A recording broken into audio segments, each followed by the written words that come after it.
Assalamualaikum warahmatullahi wabarakatuh. Shalom, Om Swastiastu, Namo Buddhaya, Salam Kebajikan. Perkenalkan, nama saya Frion Rafael Riko Sinurat dari Fakultas Hukum, Prodi Ilmu Hukum dengan NIM 22070179. Di sini saya akan membuat video singkat untuk memenuhi ujian tengah semester saya dengan mata kuliah Ilmu Negara, dan dosen pengampu saya adalah Pak Ceni Berlian, SHMH. Di sini saya akan membahas tentang demokrasi.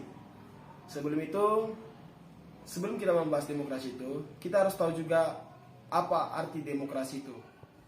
Jadi demokrasi itu terdiri dari dua kata dalam bahasa Yunaninya, yaitu demos dan kratos.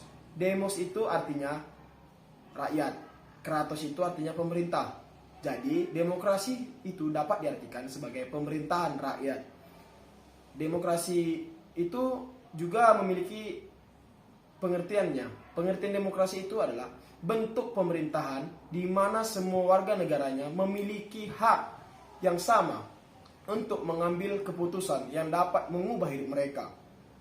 Jadi demokrasi itu juga mengizinkan warga negara ikut serta, baik secara langsung atau melalui perwakilan dalam perumusan, pengambilan dan pembuatan hukum.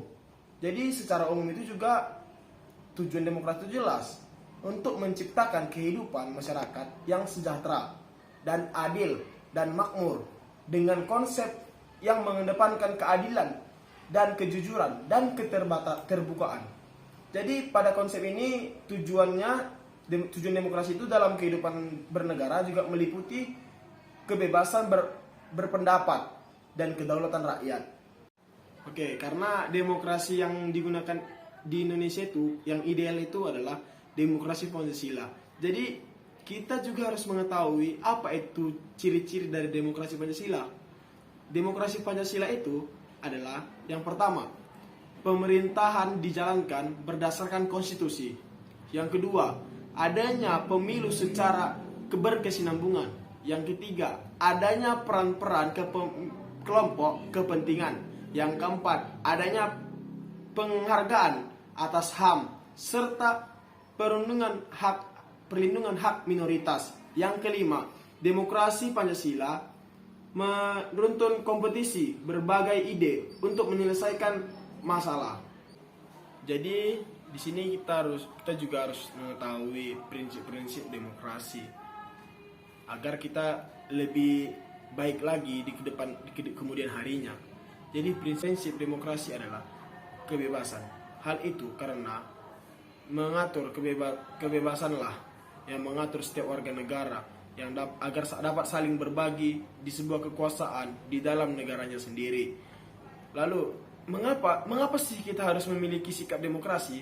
Nah, ini karena tanpa adanya sikap demokrasi, kita dari diri kita sendiri, kita tidak memiliki rasa bertanggung jawab terhadap apa yang sudah kita lakukan, dan tidak dapat menghargai pendapat orang lain.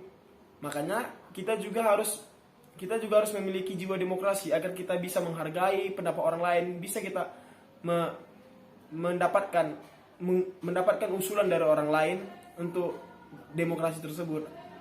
Jadi di sini juga ada bentuk pentingnya kehidupan demokrasi dalam masyarakat.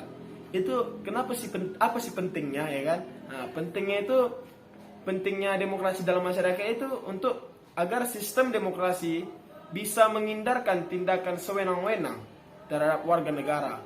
Sebab negara demokrasi mengakui supremasi hukum yang ada di negara untuk menjalankan politik pemerintahan.